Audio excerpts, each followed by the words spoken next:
All right, my name is Rich Schmidt. I'm here with Darin Ingram at Kings Raven Winery in Oregon City. It's July 7th, 2020. Darin, thanks so much for joining us today. First question, and most important question, is why wine? Well, our family and my generation, I'm fifth generation Willamette Valley Oregon pioneer. My great-great-grandfather retired from the Union Army out of Pennsylvania as a quartermaster and headed west with many of the pioneers that came out in the post-Civil War era. My great-grandfather was the first one born here in 1882 out in Butteville. So the Shampooey area, Willamette Valley, right next to the river. Mm-hmm. So my grandfather and his dad and my dad all grew up in this area, and my grandfather bought this land in 41. And they subsistence farmed. He worked at the mill, but that means that they grew all their own food. They had the cow for the milk and beef cow for the meat and the pigs and all of that. But it became apparent in my experience growing up here in the 70s and 80s that something was happening in Oregon with wine. And as I ventured into high school education, I was lucky enough to cross paths with Dale Hatfield, who at the time was, and I'm not sure if he still is, the head of the business department at Clackamas Community College here in Oregon City. And the story goes, I was working at the Ford dealership in Canby and had worked out a relationship with the owner to pay for my education in order to ramp up business education as well as learning a second language, being Spanish. But I really liked Dale and his classes.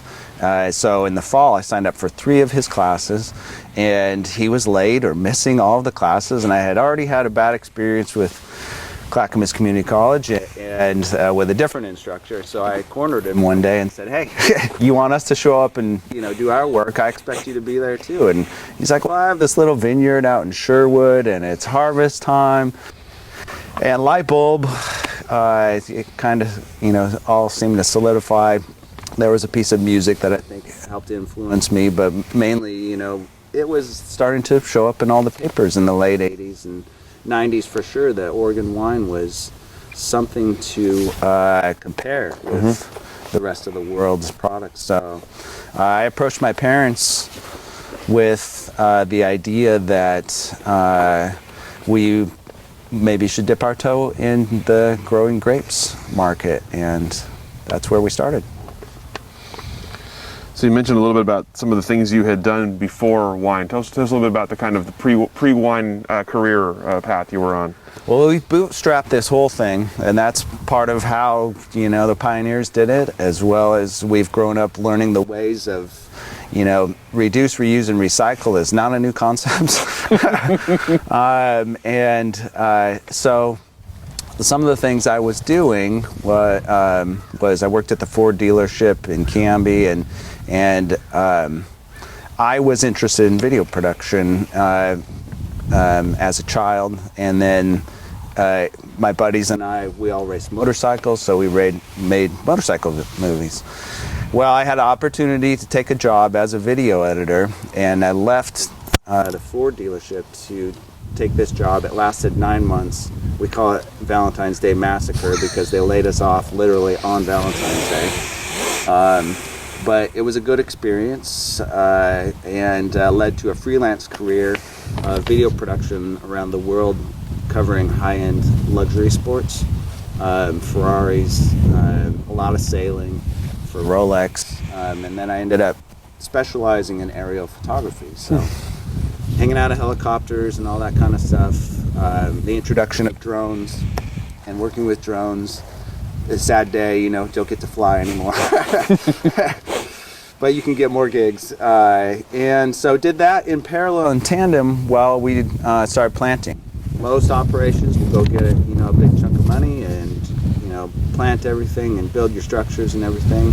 But in the bootstrap strategy, you pay as you go. So it's in many ways been a good strategy for us, because just like planting a garden, you want to start different seeds at different times so that you have crops coming in all the time. If you plant your whole entire property with vineyard at once in one season, they will all age at the same time, and that could be problematic. We think of vines, lasting hundreds of years, but in reality, they don't remain produceful, for that period of time. So you have to plan for some turnover and some change, besides the change in the marketplace. I've, in my 20 years now in the wine industry here in Oregon, have watched it go from free tastings and free festivals to paying for a taste and expensive festivals. Farmers markets cropped up. Rosé, after some cold vintages in the mid-2000s, really exploded and have set some preferences, I feel like, in the marketplace. But more than anything, it's been interesting to see how the traditional labeling and branding has changed, and the customer base also is open to what's new. I always share with my private tastings and wine tours, it's so interesting to me that the creatures of habit that we are, that whenever we go shopping, it isn't, I'll have the same thing I always had. It's like, what's new? If we were such creatures of habit, that we resist change, why do we keep asking what's new? And so you need to keep that in the back of your mind, I think, in any business, but for wine, it's such a long-term cycle. It takes 3 to 5 years, maybe even more, just to get a quality crop. So we've taken a different approach to growing grapes and making wine. So when you approached your family with that idea, tell me about their reaction, and then tell me about the first steps towards starting this. Sure. Well, as most teenagers get labeled, I was also labeled lazy. My own father, swore that he would never come back to the farm either, and here he is, sitting up on top of it all. But I had a similar experience, and I'm thankful that my parents and my grandparents all did afford me that time to, decide if this path was right for me, because you have to be committed to be a farmer. There are many operations that are just wineries, or wineries and vineyards, or just vineyards, and we are an estate winery, so that means I grow all of my own grapes. And Mother Nature, besides the marketplace, will beat you down relentlessly, and you just have to dust yourself off and say, okay, I'll try again next year. On the accounting side, they have a little bit of a harder time with that. But, I just say, don't worry, we'll make more. And true to form, it's hard to believe, here we are in July already, another vintage is around the corner. In 6 to 60 days, there's going to be a lot of change, and harvest will begin. So, my parents, I think, received it well in responding that, okay, well, we're not going to go, full tilt. Here's an acre. We'll see if you're actually committed to this. You're only 27. And so we started with an acre and got educated up enough to plant some grapes. I did not go to school to grow grapes or make wine. Neither did my father or his father, so we actually started planting grapes in 1999. But at that time, and you can still get it, it's still in print, the manual for Oregon grape growing was the Oregon Grape Growers Guide, and that was kind of our Bible for jumping into this exciting lake of wine. And so my dad really got excited, I think. He really jumped in, and it wasn't just, here, you do this. It was, I have a lot of experience growing all kinds of things, let's do this together, and we did. And now. How does it differ? What was different about grapes? What did you have to learn from the Grape Growers Guide or just from experience that was different about grapes than other things you had grown? Well, my whole experience actually was Black Angus and making hay. So you got to feed the animals twice a day, keep the waters from freezing up in the winter. It's, a lot of day in and day out, can't get away. You're surrounding your entire property and your house with barbed wire electric fence.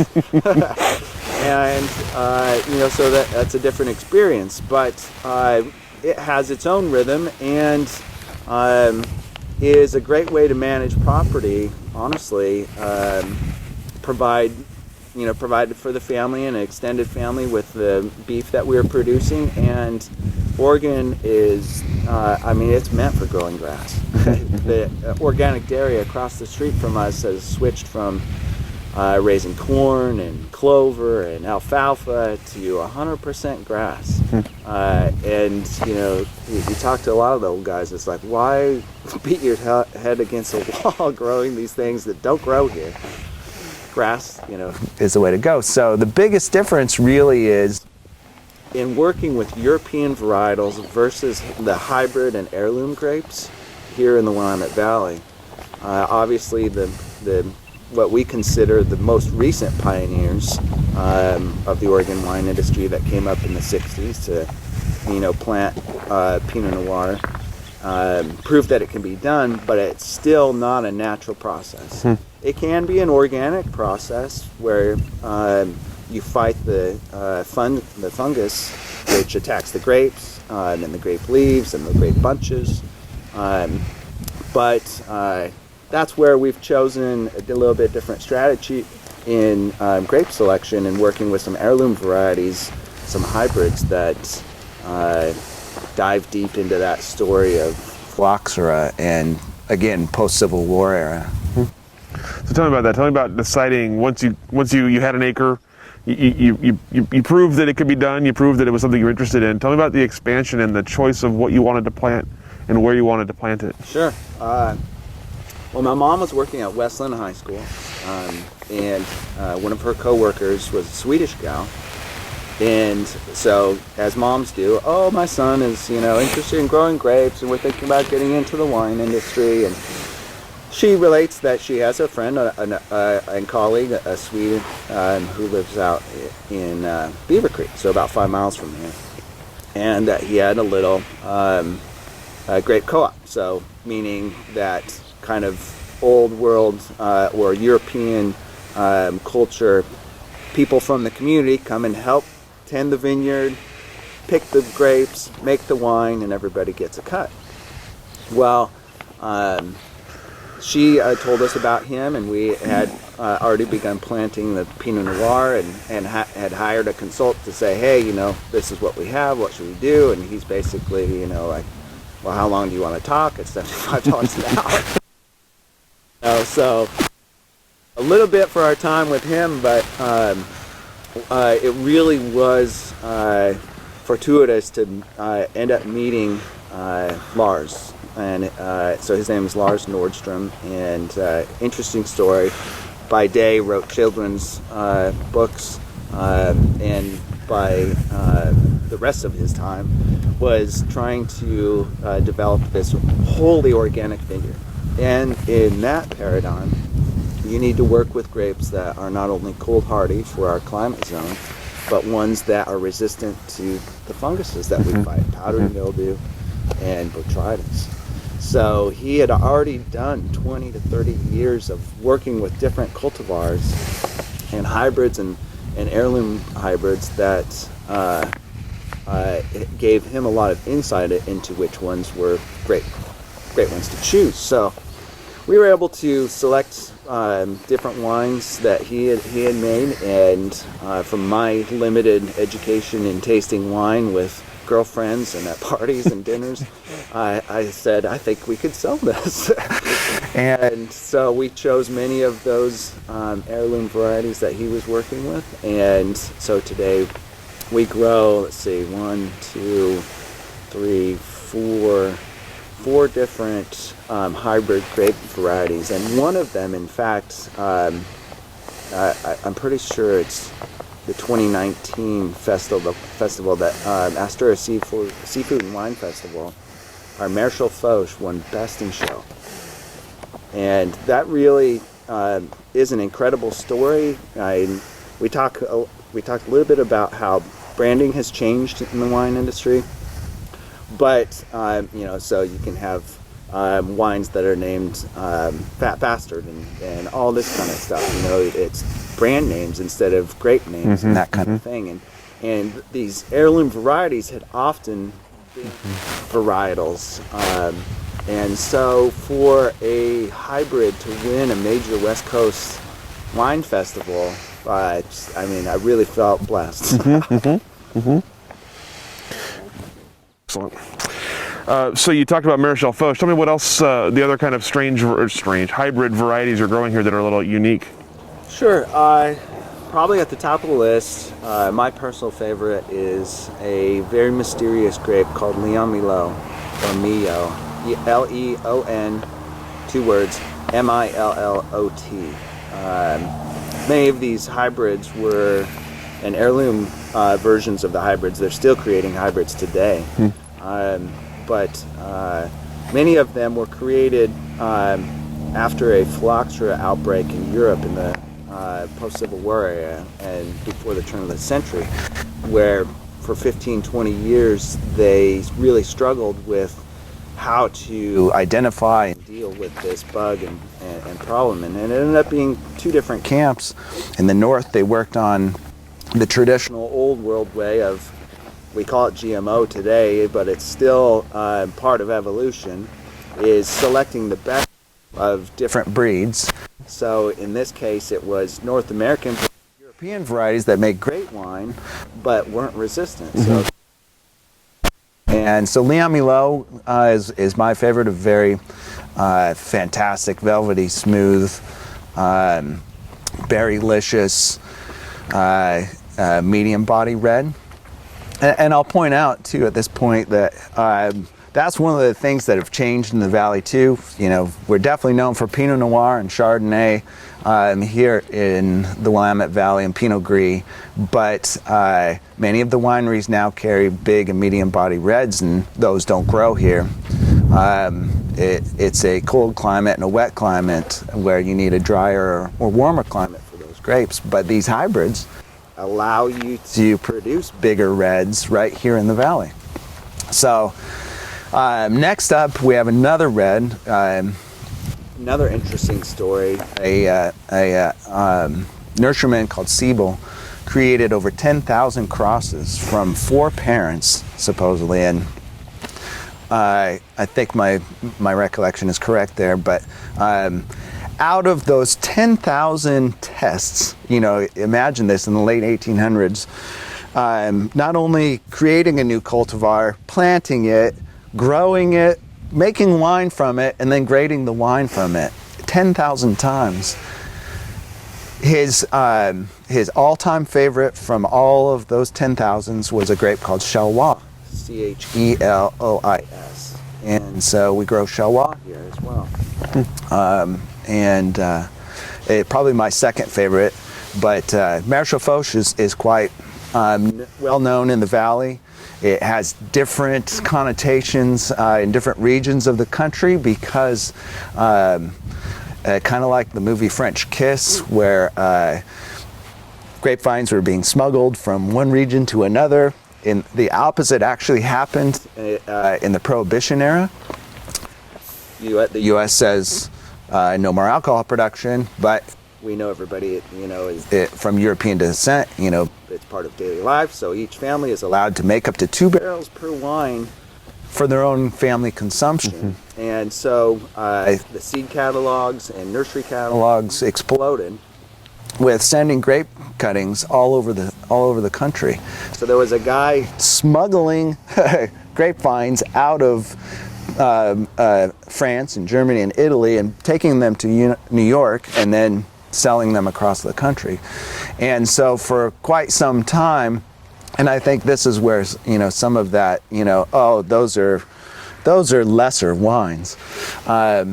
They weren't either grown well, or they take a different strategy to make into a high-end wine, but they did become so popular in France that eventually in the late 70s they were outlawed.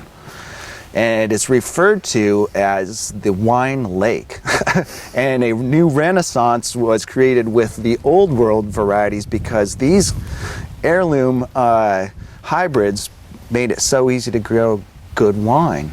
So it's interesting that in different regions of the world post-prohibition, here in the US, things had different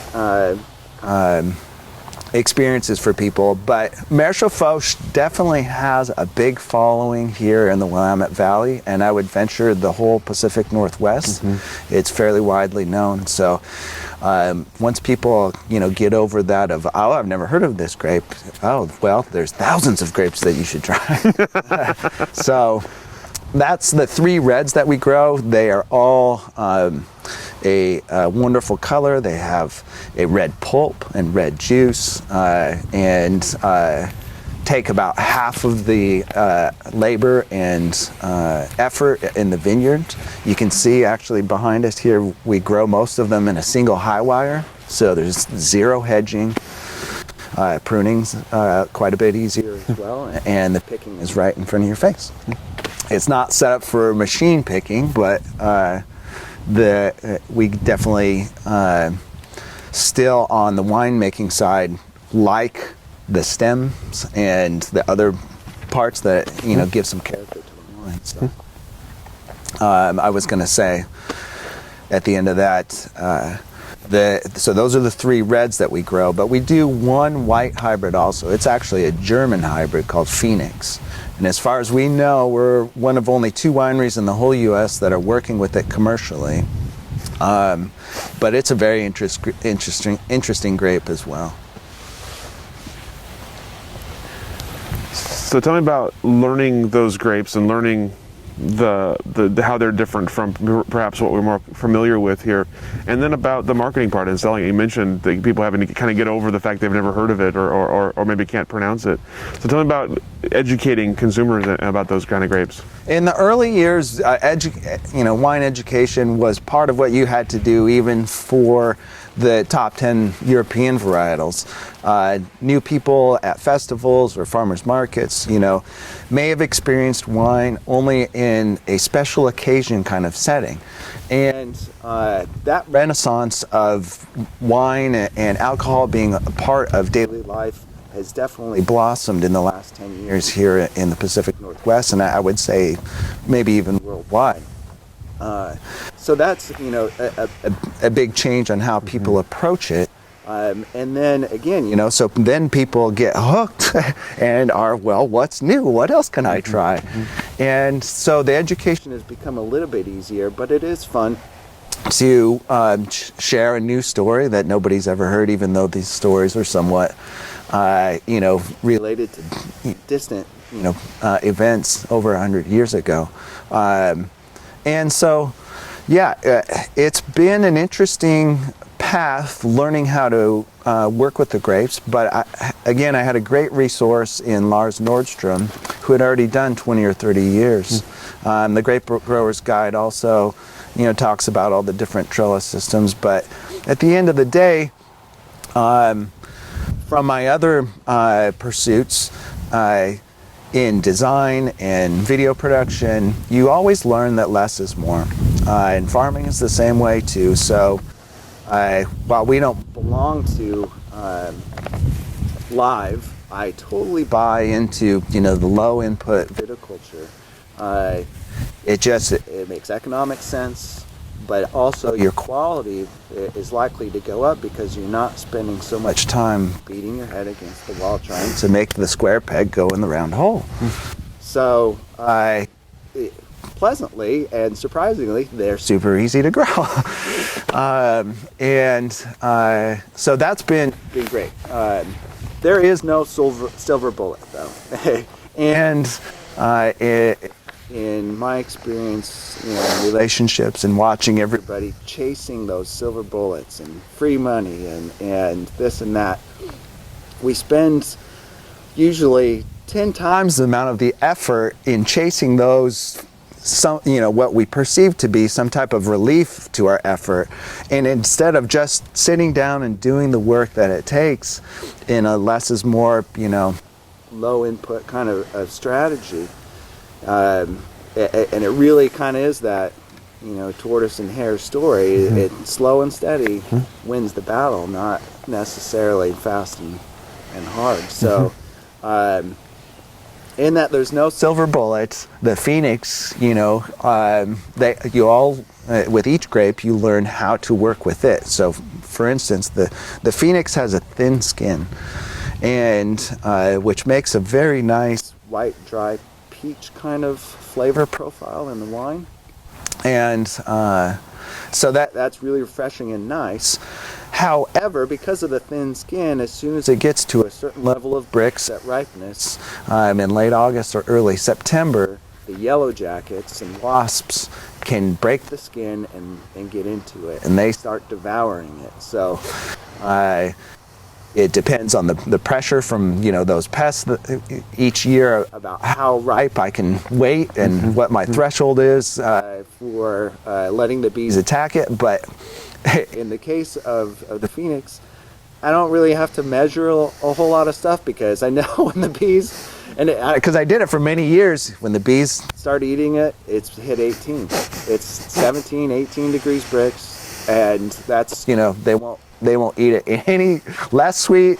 Of course they'll eat it more sweet, but that's when they get started. And so little things like that, you learn what are the leading indicators, besides all of the rest of your senses. It is neat to have a foundation in what I would call editing by numbers. From the production world, it was you can either feel the flow of the music and the interviews and create your orchestra and composition of piece by that feeling and tone, and your eye, or you can do it by the numbers. Transitions need to be 5 seconds and 3 seconds and that kind of thing. And so that doesn't always work. And I think that wine is the same way. Absolutely, you can do it by the numbers. And in fact, they make systems now where, like breweries and cider houses, it's you push a button and you walk away, and out the end of the pipe comes, high-end finished product. But I decided to take a different approach and really work on the sensory evaluation. But that really led to a focus on getting the quality right in the vineyard first. Garbage in, garbage out. You gotta start with high-end grapes. So I would say 90% of my effort goes into growing grapes.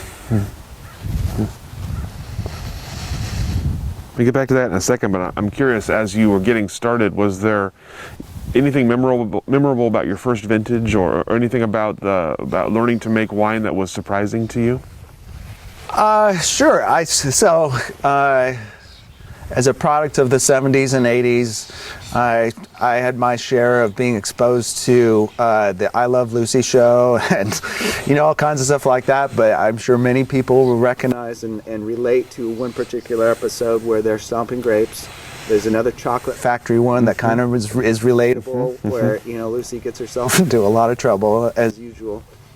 But it kind of opens up your eyes into, okay, well, yes, here in America there's lots of machinery and tools and things to brute force attack things. And I think as you grow into business, a lot of those things start to make sense. But when you're getting started too, and maybe even some portion of your strategy is still, there's a reason why wine, has been able to stand the test of time. Like we always talk about, top 20 songs or whatever, and one measure is, does it actually stand the test of time? Is it still popular throughout the ages? And wine has done that, right? So while recipes and styles change, I'm reminded from being in the marketing world that everything comes around. So right now, it's interesting to see that there's a new segment of wine called natural wines.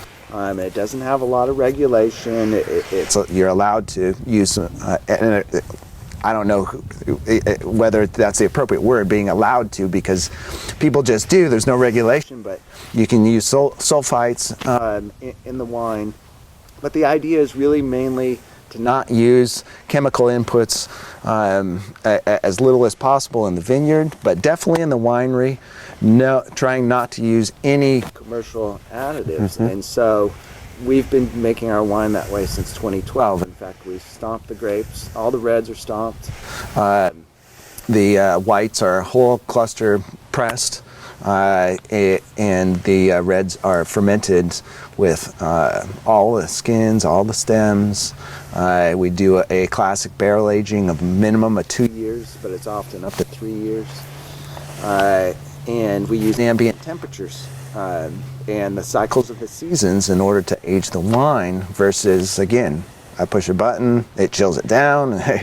Already we're adding sparkling to our program, and it's like, how can I do this old world style? And it makes a lot of sense still, because the power requirements, for all of that refrigeration and cooling and things, is a big hit to the bottom line as well. So it's kind of fun in this day and age of controlling your carbon footprint in returning to some of those off-grid systems that have been around for centuries for cooling and heating, but mainly, I think, timing your production and your cycles with the seasons. So I'm looking at doing a bunch of my sparkling program actually in the winter because I need a cooling effect. So you've given pretty good thought here to your vineyard philosophy, winemaking philosophy, how they overlap. As an estate winery, they have to, of course, complement each other. I'm curious if that was how that came about, if that was something you kind of naturally fell into, or was it something that you developed along the way because you didn't like the way you were doing something? Yeah, I've always felt that whether it's a guardian angel or just lady luck, things have usually turned out pretty well for me, but I think more than anything, it's just the sense of, okay, I'll try again. The glass is half full. I can find a silver lining in, okay, I spilled a bunch of wine, but, we'll make more. You could say that I fell into it, but in analyzing what you're doing and going back to that basic tenet of less is more in approaching the market and making the wine and in doing the grapes, it all relates to that. So it was easy to try to navigate and find that path. And even as it relates to the pandemic, one of the biggest things in the industry now is many big producers are dependent on wholesale sales. And we're so small, while we've been trying to break, through that barrier, and that's challenging for small producers, we're thankful that we aren't dependent upon that right now in this challenging time. So it really is interesting, like the seeds of our, grape selection in being rooted with a Swedish co-op, vineyard guy that here we are still being dependent on our local community, and they have come to support us with force. It amazes me how much wine some people are buying. But it's from a marketing standpoint, people are sharing memberships, whether it's Netflix or wine club memberships, and our membership, allows them to bring guests and that kind of stuff. But just like Costco runs and stuff like that, oh, you're going, can you pick up this and that? They're buying cases for them and all their friends, and their friends hadn't actually come to see us before too. So our local customer base is growing out of this, which is really neat to see. Amazing. Given that you're oftentimes serving people wine that maybe they've never heard of or never had before, what's the ultimate takeaway? What is the ultimate reaction you'd like to have someone trying your wine?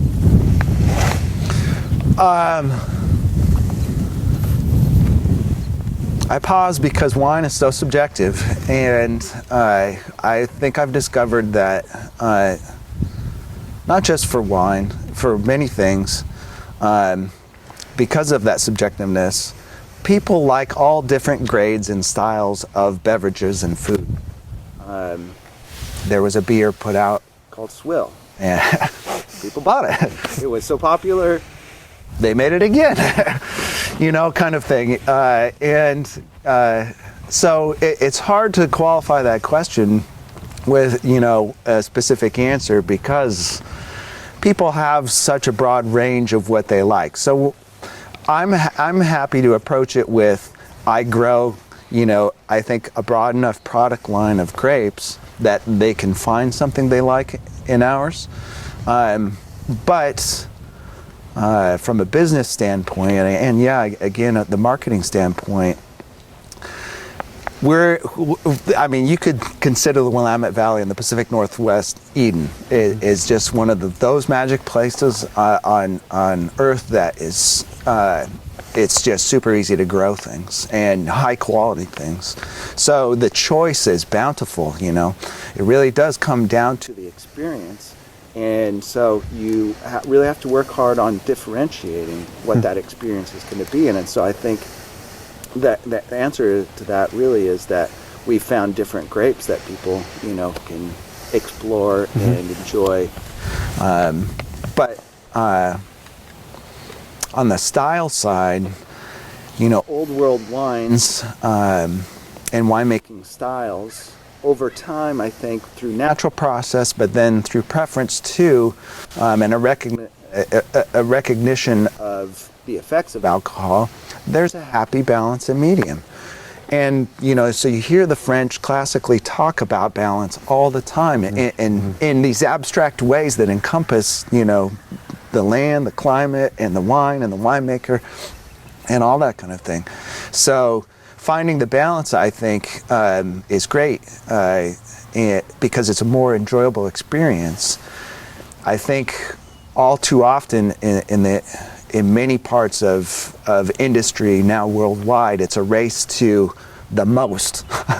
It's not just quality, it's just the most. And it's disappointing to see, the beer industry start to struggle, because you think that, that they would actually be growing with all of these microbreweries, coming to market and that, but they're switching to a commodity kind of service where it's just this giant menu that lists some metrics about what there's no story. There's a brand name that doesn't even indicate, other than IPAs or everything now. But that's, going towards that idea that bigger and better, or bigger is better, or more is better. And I can't remember if it was Dennis Leary, comment on coffee or what, but it's just like, I just want a cup of black coffee, kind of thing. So wine, I think, it's pleasant to find, wines that are still made with that balance. And natural wines, or our natural wines, are made that way. So for reds, we hit a target ABV, and for whites the same. Even though tax law has changed, where the market is pushing towards, I can add more alcohol to it, so people perceive that they have a better value. So it'll be interesting to see how that plays out, I think, with consumers, because generationally, people, they don't get why there's light beer and regular beer when they're 20, right? Or 21. But pretty soon you figure out why there's light beer. So how did you come up with the name King's Raven, and what's the meaning behind the name? Well, our family surname is Ingram, I-N-G-R-A-M, and supposedly that is the name of an Anglo-Saxon war hero's raven, and this hero's name was Ing, just I-N-G. So my cousin had done some work on looking this up and drafted a logo, and as we were getting started, we actually had just approach the market to grow grapes and sell grapes to other wineries. But we approached the market during another recession, the 2000 recession, and so we decided to jump in, and we incorporated the winery by 2003. So help me get back on track here. I lost my train of thought. King's Raven, the name. The name, right. So he presented this logo and a little brief history of what our family name was, because as we were contemplating making our own wine from the grapes, the family, my partners, my parents and my sister and her husband and my wife at the time, they primarily had wanted to copy what they see in the store, which is mostly a picture, a line drawing of the chateau or the vineyard, and the name of the chateau, or a family crest, family shield, that kind of thing. Even though, as far as we know, our family has never been in wine. We're Scottish heritage and German heritage. So it didn't make a lot of sense from a marketing perspective. I thought, the area here has a lot of history. Maybe a geographical name would be great. The road we're on right here is called New Era. And so it would have been, a neat parallel. But I got voted down, and we did choose to make a play on that meaning of our surname, at least. So in an effort to still have some type of connection to the old world, we ended up drafting and it's still our current label, is a playing card, and it's a hand-painted playing card in the suit of our logo, which is a raven holding 2 bottles. And so it was kind of a neat process, for all of us to agree on this and put it together. But ravens also have a very mystical history, and it's neat to watch them, even as it relates to the vineyard out here. We have a family of falcons, and there's all kinds of crows out here, a cousin to the raven. So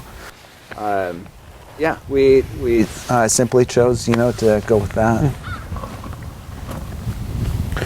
So you got into planting about 20 years ago. You started making wine shortly thereafter. Tell me about the growth of King's Raven since you've started, and what has changed, and where you're at today versus where you started.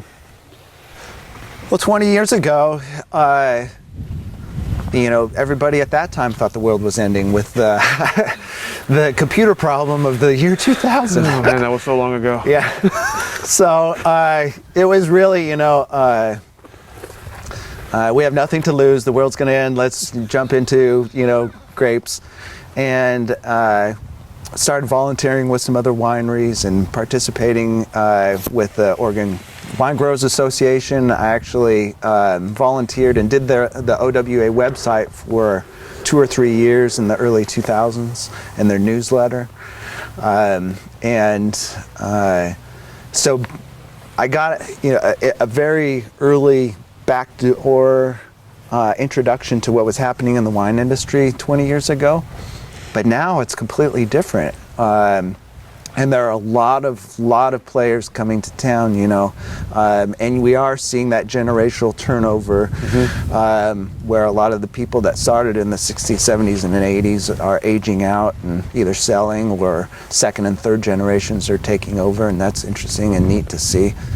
But I think varietally, that's one of the most interesting things that is happening. I'm not totally sold on climate change. I do believe there are long-term cycles, and droughts can be long as well. It's interesting, we've had our wettest June in quite some time, and I'm shivering here today in July because it's not even 70 degrees. But the change varietally, to bring in a lot of outside of the region grapes to add to the product line, I think is one of the most sensitive areas for me. You know, there's a big emphasis on local, and but for making wine, you know, it's interesting. You can have a winery that's kind of like basically a co-packer. They can take resources from all over, you know. And so on one hand, from a manufacturing standpoint, it totally makes sense. But I think that, you know, some of the efforts that are taking place on augmenting and changing and proposing changing wine labeling updates and change are going to be good for the industry, because I feel like the consumer is left to believe that a lot of these wines are being made right here and grown and made right here in the Willamette Valley, and it's just simply not true. I think many wineries are being upfront with it now, and they always have been, but still it's kind of like, you know, the ingredients on a label. People aren't paying attention. They show up at a winery, they expect that that's where the grapes came from. Mm-hmm. So there's some education, I think, that, you know, would really help on the consumer side there, because the winery appellation system and the regional system of defining where grapes are from is so paramount, you know. You know, so it's a tough subject for me.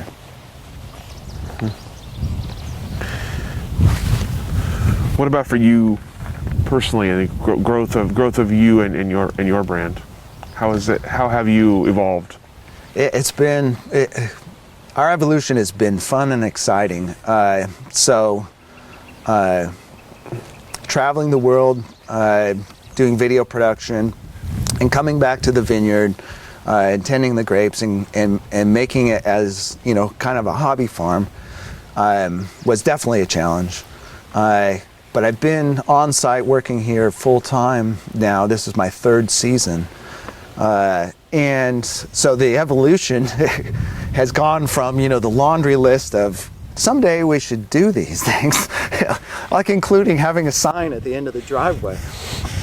And it took until, you know, last year to get a sign at the end of the driveway, because we're all spread so thin, and so that's neat. But we've all also been a part of the migration that's happened here in Oregon. That many people are coming to Oregon, and you know, it's good, bad, or indifferent.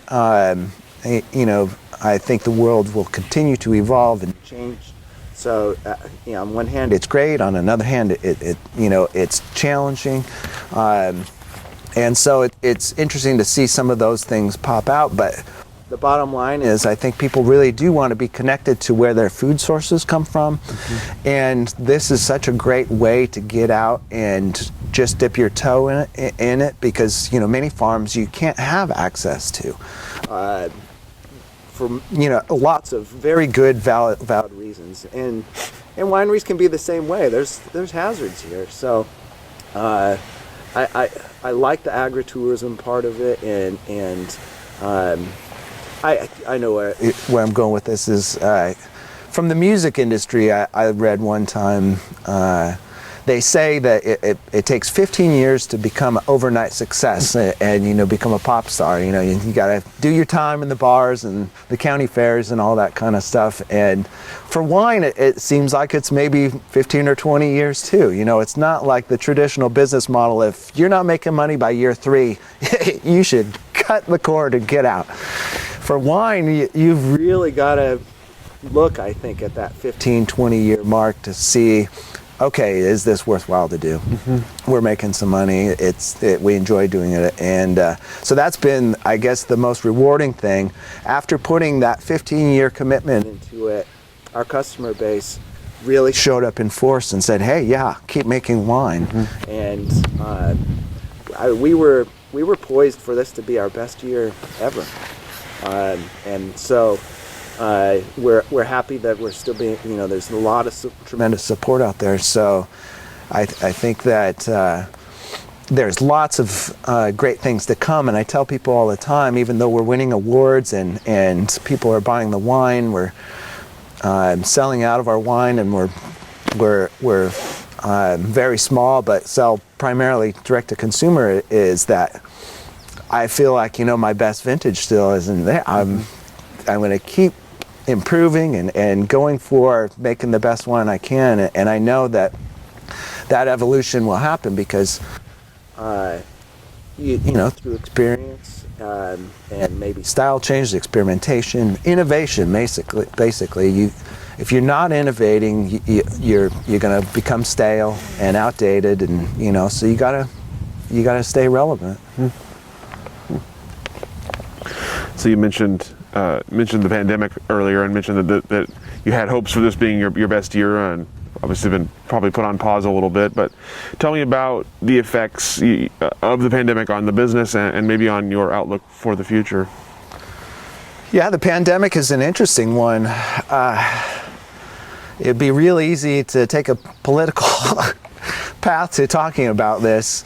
But there's no doubt that just like droughts, these kinds of events happen, historically.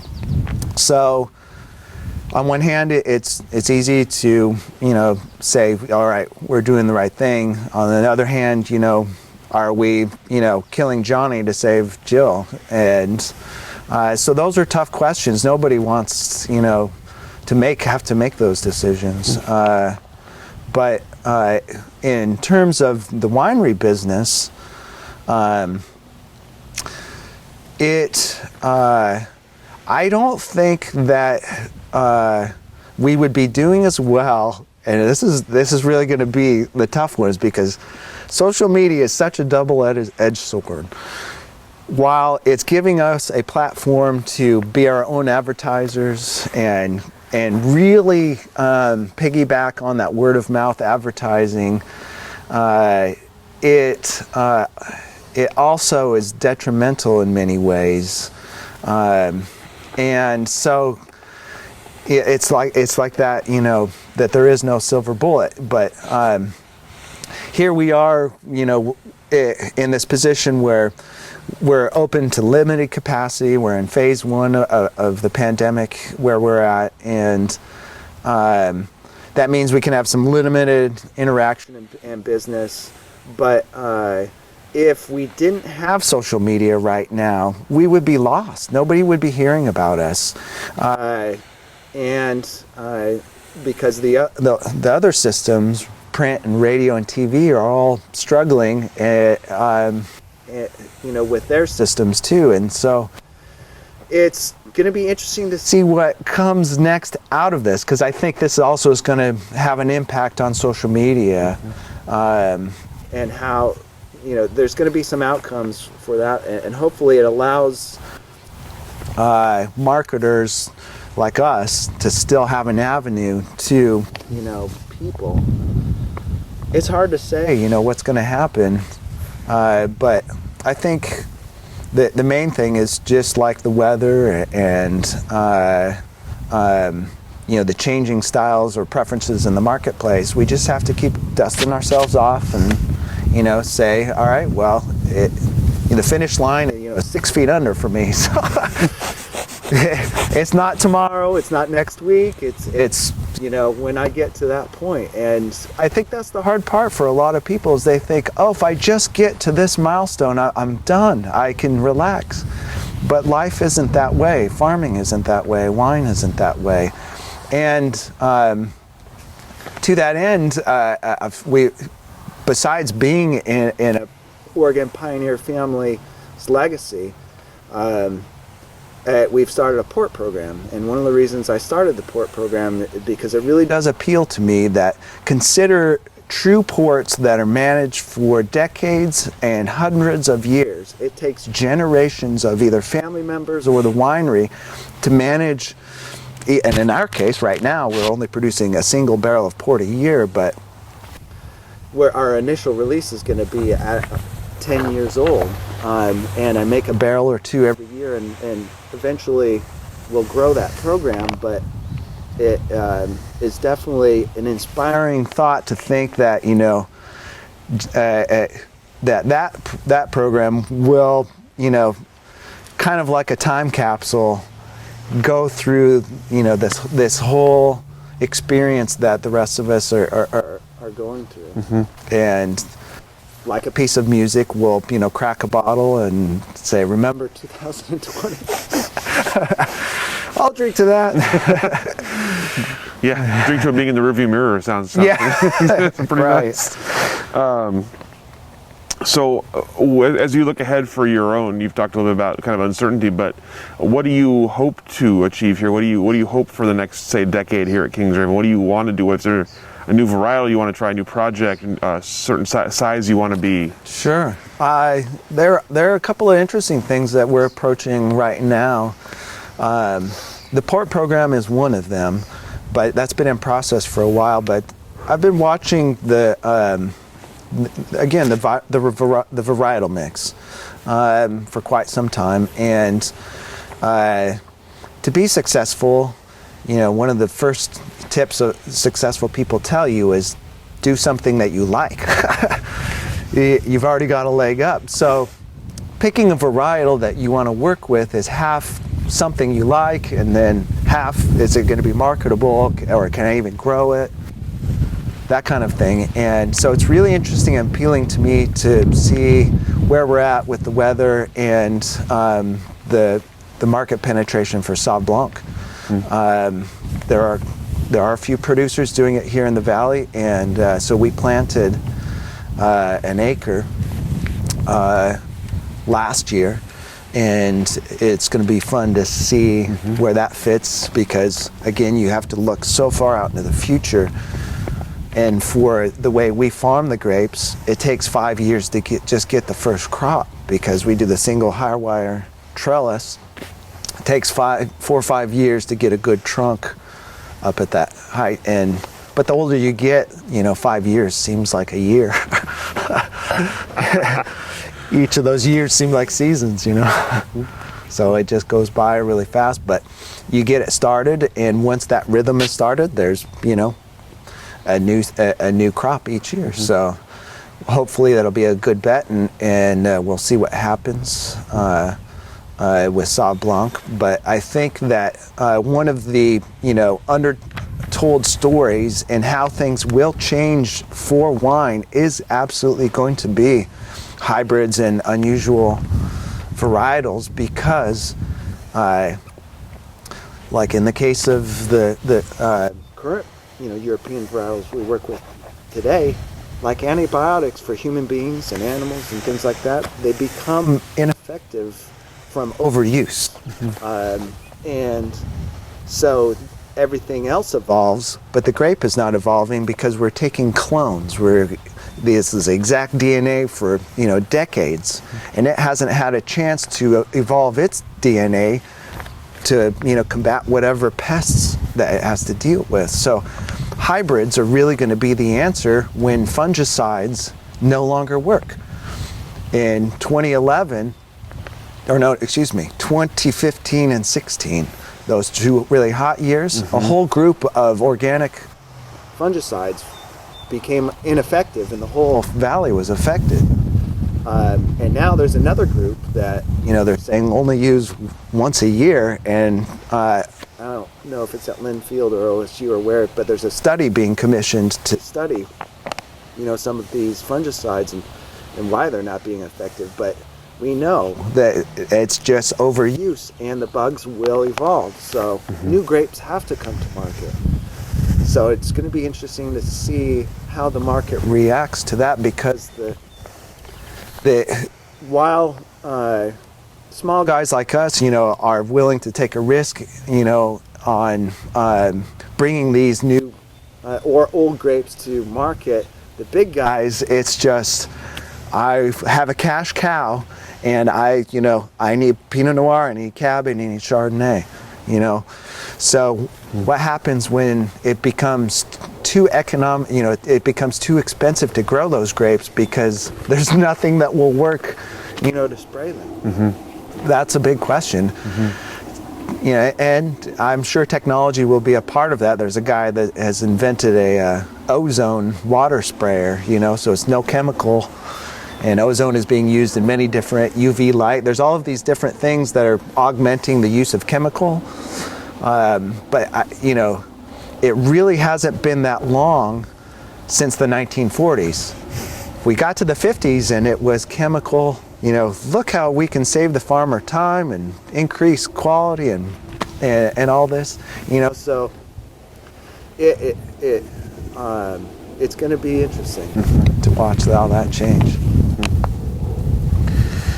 And you've touched on it a little bit, but what will the Oregon wine industry look like in the future? What does the next 5-10 years look like for the industry as a whole?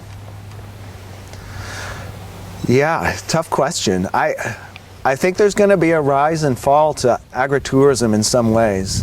That challenge between the rural community and the metropolitan community has some big challenges in many different ways, but the biggest one being the traffic and the urban spread into farmland. Mm-hmm. Oregon has some of the toughest land use laws, and that's one of the reasons it's driving land prices higher, but that also becomes detrimental to farming. Now the farmland is too expensive to buy and farm. So, what's going to happen to the farmland in the next 20 years is going to be interesting, as well as generationally,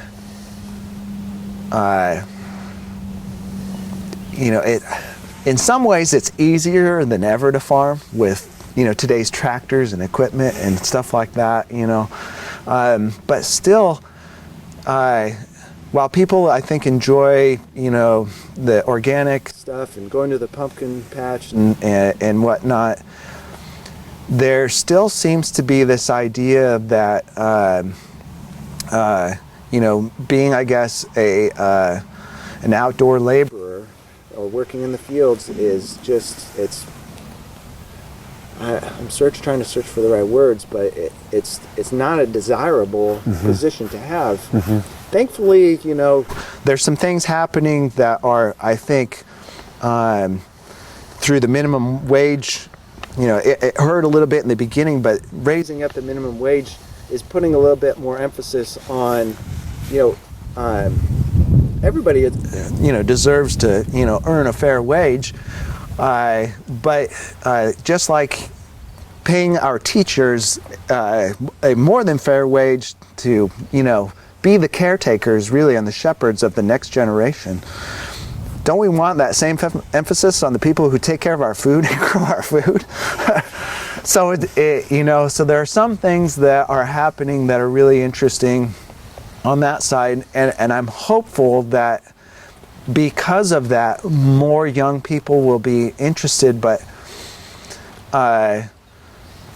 I was fortunate enough to grow up in a community that was focused on agricultural activity, but for youth, the 4-H groups and FFA and those kinds of things really showed, I think, the youth who can't necessarily participate in all of the activities that it's important that we do put a big emphasis on how we grow our food and participating with it.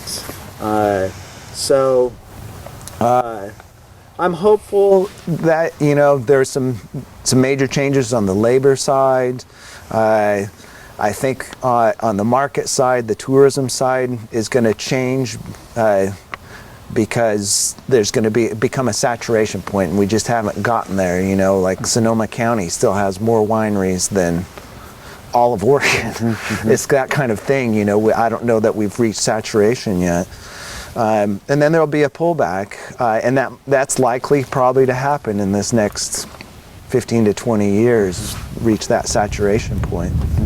But the saving grace is there's only so many spots on planet Earth that are ideal for growing the best quality grapes, and this is one of them. So I think that the future is still bright. someone were to ask you for your advice on joining the Oregon wine industry, what would your words of wisdom to them be?